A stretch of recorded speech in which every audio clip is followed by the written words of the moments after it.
It'll be well worth the inconvenience.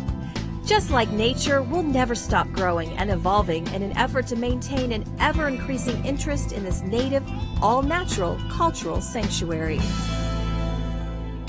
National Geographic's filmmakers and scientists travel across the globe to document their wild discoveries. But you don't have to go far to experience their adventures for yourself. Now at the Springs Preserve, National Geographic presents Earth Explorers. We put you right in the explorer's shoes, from polar regions to the exotic jungle and even the ocean floor. You'll take a journey to the wildest places in the world where you can climb in a genuine off-road vehicle, visit new environments with augmented reality, study animal behavior, and discover new species and more, just like the real National Geographic teams. This rare behind-the-scenes exhibit is at the Springs Preserve only for a limited time. Find it through May 5th at the Origin Museum. Admission is free for members or included in your general admission. Come start your adventure today. As the birthplace of Las Vegas, the Springs Preserve was once a thriving natural habitat teeming with water, plants, and animals. Then, as mankind moved into the valley, they built roads and added infrastructure, which changed the ecosystem. But scientists at the Springs Preserve have been working for over a decade to restore some of this habitat to its native landscape.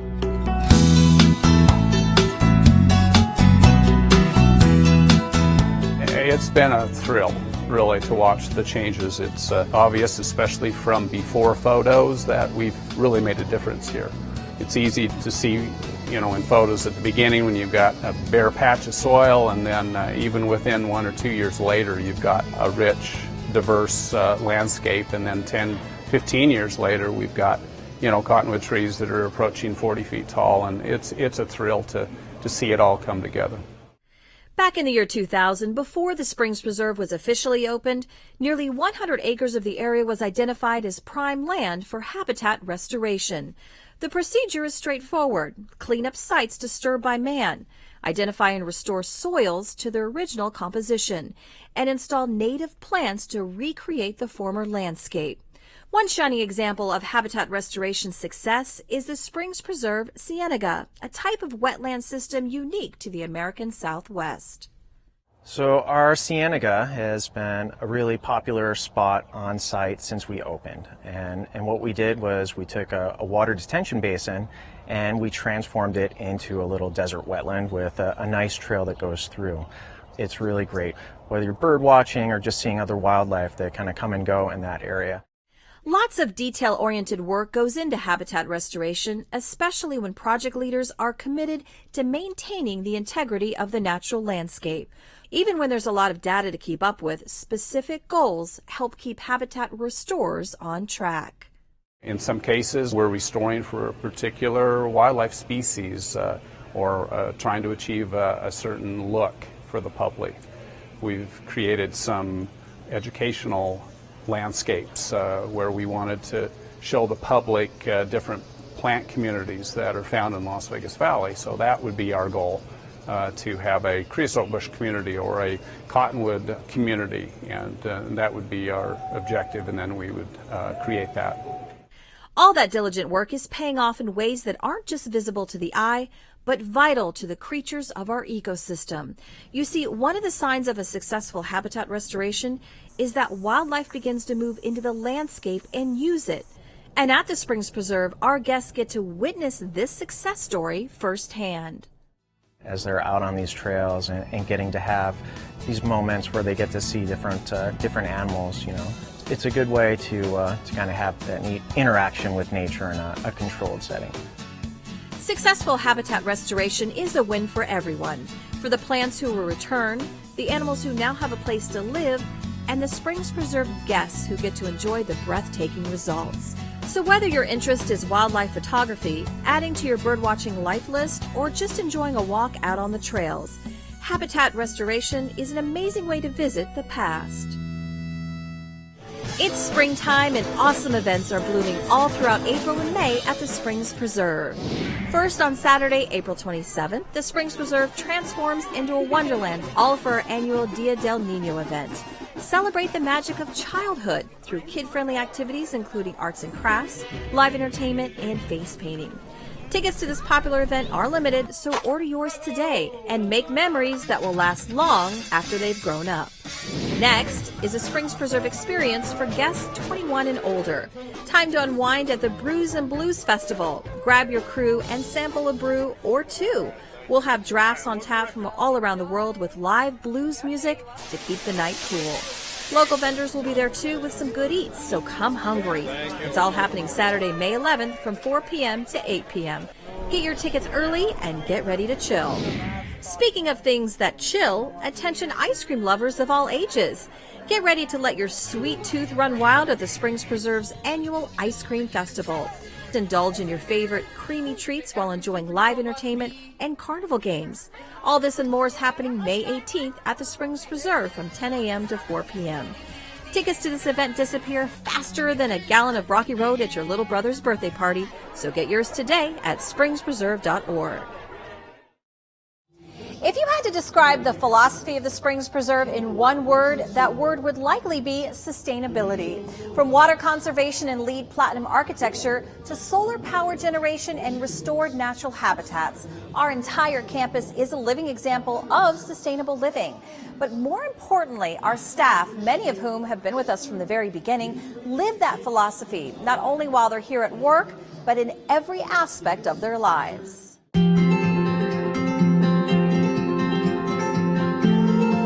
The Springs Preserve is an amazing place to work. I get such a sense of gratitude every time I drive onto the property every morning as the sun is rising, just to be in this beautiful, beautiful environment that is so central to the history of Las Vegas and what this city is all about. The longer Dawn worked at the Springs Preserve, distinctions between her workplace and the rest of her community became more apparent. Wasteful practices and inefficiencies in the operation and design of homes, retail spaces, and other facilities left her feeling more grateful for her workplace and motivated her to carry the message of sustainability home with her each day. The work that I do here at the Springs Preserve and the time that I get to spend here really makes me feel connected to the environment. This is such a beautiful place, and it is such an amazing gift that we actually have this place to offer to the community to come and experience what it's like to live in the Mojave Desert, and to give them the tools that they need to, on a day-to-day basis, live sustainably and in a way that is conscious of our natural resources. She suggests that the best place to start is to disconnect with our ubiquitous electronics and immerse ourselves back into nature. Our brains are so connected to the electronics in our environment that they get exhausted. And for me, being out in nature is a way to sort of reset and recalibrate my brain and to feel connected to my environment and to feel connected to myself. The Springs Preserve is such an amazingly serene, natural place that is so close to the center of town, and it is such a surprise for people that you can come out here and you can really feel connected to the desert environment. Then, needed changes in one's lifestyle and environment become more apparent and easier to make when viewed through this renewed, more natural perspective. We really try to provide people with the tools that they're going to need to start to change their mindset about sustainability. That it's really not something scary that's difficult to do. That all it is something that we need to begin to get used to doing and create new habits, and then it will become the new normal. We are all incredibly fortunate to live in this beautiful desert home. And if we want to continue to live here the way that we do right now, really enjoying this beautiful environment, then we all have to work together to maintain what we have. Earth Day is celebrated around the world on April 22nd, and a spring season noted as an annual period of renewal and new growth. Coincidentally, the Springs Preserve Botanical Garden blossoms quite literally, showing off to the world just how gorgeous a sustainable native desert landscape can look. The Botanical Gardens is just a beautiful place to see how plants can flourish in the desert. If you put the right kind of plants in, desert, adaptive, or native plants, you can really create an incredibly lush, beautiful environment that's really going to connect you to nature and the changing of the seasons. In our harried urban lifestyles of today, time is something we feel we never have enough of. But once a reconnection is made with nature, priorities change and a recalibration takes place, compelling us to make a celebration of Earth Day a part of our everyday. And that's really what sustainability is all about. So on a day-to-day basis, once you start to get into tune with nature, it just feels natural. Recycling feels natural. It might not at first, but once you get going, it becomes a habit and you can see the end goal. And I think that that's another thing that the Springs Preserve is really helpful with, is showing people what the result can be of really paying attention to the natural environment and making an effort to help it back to a more balanced state. Our hugely popular butterfly habitat will be open for the spring season from 10 a.m. to 3 p.m. through May 27th. So be sure to flutter by soon to get up close to these magical creatures. The schedule is subject to change based on weather conditions and special event availability. Admission to the butterfly habitat is $2 for value members, $3 for non-members. Bronze and above members receive free admission. All guests ages 2 and up must be ticketed. Follow all our flight plans by visiting our website at springspreserve.org or follow us on social media to be the first to know.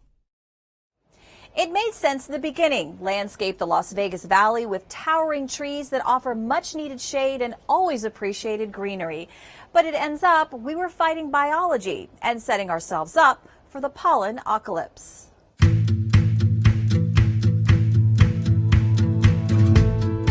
Yeah, the ones that are planted in Las Vegas that cause a lot of problems are mulberry trees, olive trees, pine trees, and ash trees. In fact, ash trees are our most commonly planted tree here in Las Vegas, and we've put a lot of these in our area that cause a lot of our allergy problems, unfortunately. Why are these particular trees pollen problem children? It boils down to reproduction. These trees want to reproduce, and to do this, the male plants must move their pollen to female plants. And since they can't get up and walk around, these trees have come up with other methods of pollen delivery. They put a lot of pollen into the air because they're wind pollinated. So what they do is they'll put a lot of pollen into the air in hopes that one of those pollen grains will land on an appropriate female receptacle on another plant. So billions of pollen gets put into the air. Did that surprise you? Many of us don't typically think of trees when considering allergy and pollen sources. In fact, it's often those plants with large flowers that are blamed, but they're not our allergy culprits. Plants that have large, showy flowers are pollinated by birds and bees and insects and those sorts of things. So those plants produce very small amounts of pollen, and they're sticky little clumps of pollen that are supposed to get stuck on an insect and travel around that way. So they do not put pollen into the air. So if you see a plant that has a nice, big, showy flower on it, you are not going to be suffering from pollen allergies because of that plant.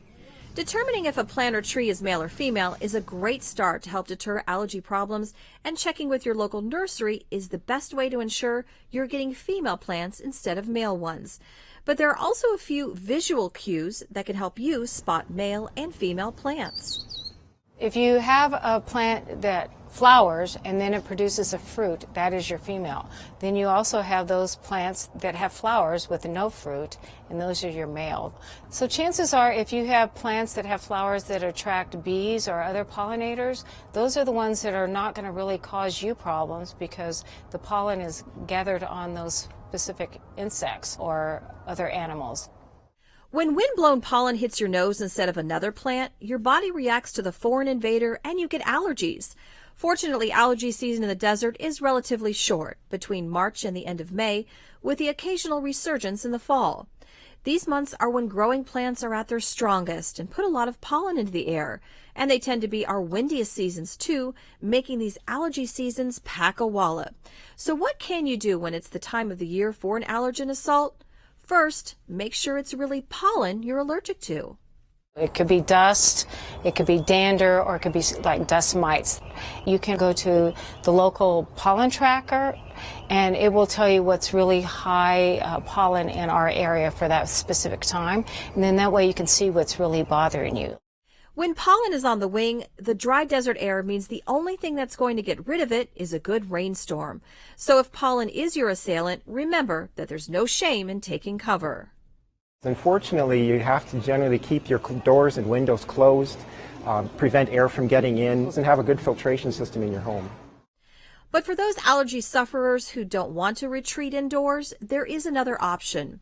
Sure, no one can re-landscape the entire valley, but homeowners can make a major impact in their own yards. Plant flowering or fruiting trees over non-flowering ones. Make sure any native plants you own are not wind-pollinated. Finally, you can mow the flowering heads off pollen-producing grasses, and if you're serious about switching out sniffle-inducing turf for a less volatile landscape, you may be able to get some help. And the other thing you could do is get your grass removed and replaced with a nice landscape that is full of showy flowers that will never produce pollen problems for you. We do have a rebate program with SNWA to help get rid of some of the turf so you can plant things that wouldn't cause allergies. Shoring up your yard against potent pollen doesn't mean giving up on beauty either. While not everything on display at the Springs Preserve Gardens are necessarily low allergen, there are enough ideas there, along with landscaping classes, that will prove inspirational should you choose to take your defense against pollen to the next level. If you know going into this that certain plants are going to be great for not producing pollen, all the cactus, all the succulents, all of the great blooming shrubs and penstemons and springtime bloomers we have here, then you can see what's growing in Springs Preserve and you can implement that in your own yard. Why do people like you love volunteering at the Springs Preserve? It's easy to see. As invaluable members of our team, our volunteers get to work with animals, educate visitors, work alongside real scientists, help beautify the grounds, get out of the office, work as a team, learn more about their desert home, promote sustainability, pick up a new gardening trick or two, connect with our city's history, cultivate community, and much, much more. And now you can be a part of our team. It's easy to join. Anyone aged 14 or older can fill out our online application form. Opportunities are available for individuals and groups for both short and long-term durations. Find the application and more info at springspreserve.org. We have a vest waiting for you. Known lately as a superfood due to their high levels of nutrients and antioxidants, blueberries are a great addition to a healthy diet. And late spring means our grocery store shelves will soon fill with these seasonal delights. Today, Chef Cicely creates a perennial favorite dish with these super little berries.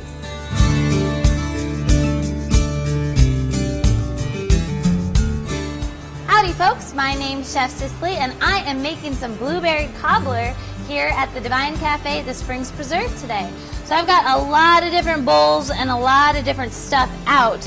It's easiest to just lay it all out and then it's going to come together into a few bigger bowls and then ultimately into one beautiful baked dessert. I've got melted butter and I've also got about a half a cup of sugar. Now for any of you who like to make cookies, this is going to look very familiar. This is what you call creaming the butter and the sugar until the butter gets a little bit lighter in color, a little bit lighter, and a little bit fluffier. All right, so I'm going to set this one aside and come back to it very shortly because what I also want to get going before I pull everything together is some lightly beaten eggs with, very simply, some vanilla. Ultimately, it's all going to go together, so I'm just going to give those eggs a really light beating, mostly just to get it homogeneous, which means it all looks the same. And that looks just about right. Now I've got a 1 3/4 cups of flour. I've got about a 1/4 teaspoon of baking soda, baking powder, half a teaspoon of salt. I'm going to get a new whisk just because I don't want this to all jump together. Now from here, I'm going to reactivate my butter sugar mix. And then in go my eggs.